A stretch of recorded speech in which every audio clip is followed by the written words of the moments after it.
بسم الله الرحمن الرحيم. إخوتي وأخواتي طلبة العلم في كل مكان، السلام عليكم ورحمة الله تعالى وبركاته. هذه هي الحلقة الأولى من سلسلة دروس شرح المنظومة الشاطبية في القراءات السبع. وعلم القراءات من أجل العلوم وأعظمها لتعلقه المباشر بالقرآن الكريم، وسنسعى من خلال برنامجنا هذا إلى تبسيط هذا العلم وتقريبه إلى الطلاب وتقديمه بصورة ميسرة بعيدة عن التعقيد والصعوبة. وسيصحبنا في هذه الرحلة المباركة فضيلة الشيخ المقرئ الدكتور محمد عصام القضاة، أستاذ القرآن وعلومه في جامعة الشارقة. حياكم الله دكتور. حياك الله وإياكم، مرحبا بكم. والحقيقة أننا في هذا البرنامج نزف بشرى طيبة لإخواننا وأخواتنا المشاهدين المتابعين قناة العلم، هذه القناة التي هي أكاديمية علمية حقيقة إن صح التعبير. فأنا أعتبر أن هذا البرنامج هو الحلقة التي كانت مفقودة في هذه السلسلة المباركة، نعم. حلقة القراءات. فنسأل الله أن نكون عند حسن الظن في أن نقدم النافع المفيد من خلال هذه الحلقات في شرح منظومة اعتمد عليها العلماء قديما وحديثا في بيان علم القراءات وإقرائه وتلقين القراءات لطلبة العلم والعلماء. نعم، الله يسلمك. نسأل الله العون.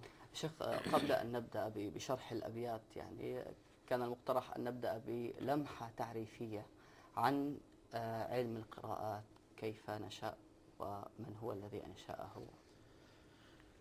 الحقيقة أن هذا الموضوع واسع، ولكن نحاول أن نختصر قدر الإمكان.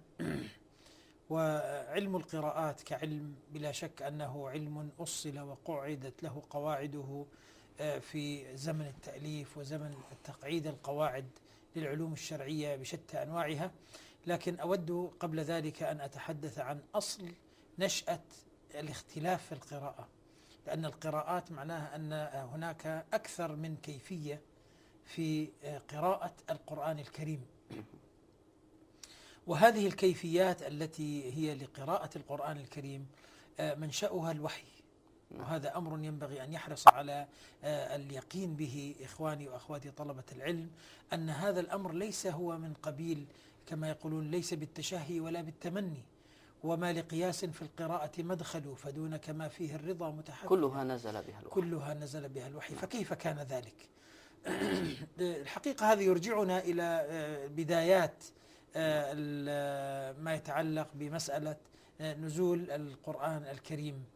والأحاديث لا شك أنها في صحاح الكتب رواها الإمام البخاري ومسلم وأصحاب السنن، حتى إن علماء الحديث اعتبروا حديث نزل القرآن على 7 أحرف من الأحاديث المتواترة لفظا. الحديث المتواترة تواترا لفظيا وليس فقط تواتر معنوي كما هو الحال في أكثر الأحاديث. هذا الحديث حقيقة له مناسبة. أذكر هنا لضيق الوقت حتى لا نعطي الأمر الوقت كله.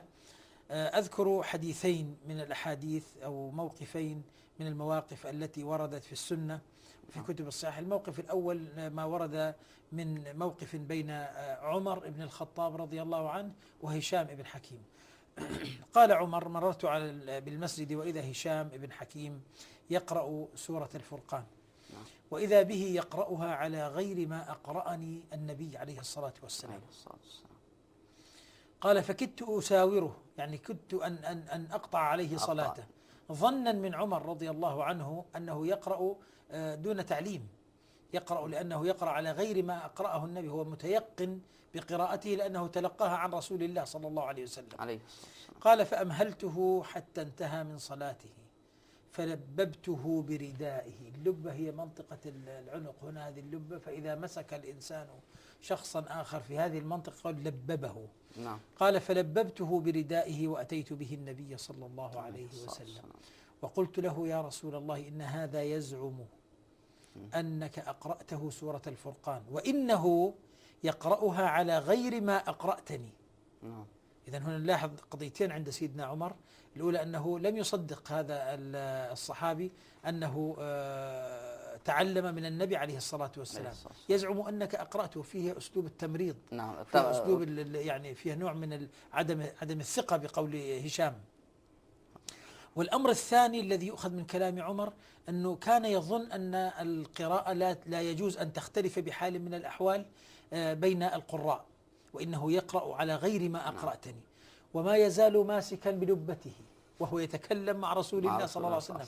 كان عمر في الحق يعني شديدا رضي الله عنه وعن أصحاب رسول الله أجمعين. فالرسول عليه الصلاة والسلام هنا بتوجيهه النبوي الكريم المبارك يقول له أرسله يا عمر، اقرأ يا هشام. فيقرأ هشام قراءته التي قرأها في الصلاة، فيحسن النبي صلى الله عليه وسلم قراءته، بل يقول له هكذا أنزلت. ثم يلتفت إلى عمر ويقول له يا عمر إن هذا القرآن أنزل على 7 أحرف فليقرأ كل كما علم. نعم، هذان الأمران، إن هذا القرآن أنزل على 7 أحرف فليقرأ كل كما علم. مجرد أن قال النبي عليه الصلاة والسلام هذا القول زال الاستشكال الذي كان في صدر عمر. ونلاحظ هنا الحقيقة عند عمر وعند غيره من الصحابة الكرام رضوان الله عليهم، مجرد أن يقول النبي صلى الله عليه وسلم إن هذا القرآن أنزل على 7 أحرف فليقرأ كل كما علم، ينتهي كل شيء. لم يسأل ولم يماروا ولم يتكلموا ببيان يعني ما هي يا رسول الله هذه الأحرف، ما المقصود بها، كأنهم فهموا. وهذا الآن سنأتي عليه فيما بعد في قضية المقصود بالأحرف ال7.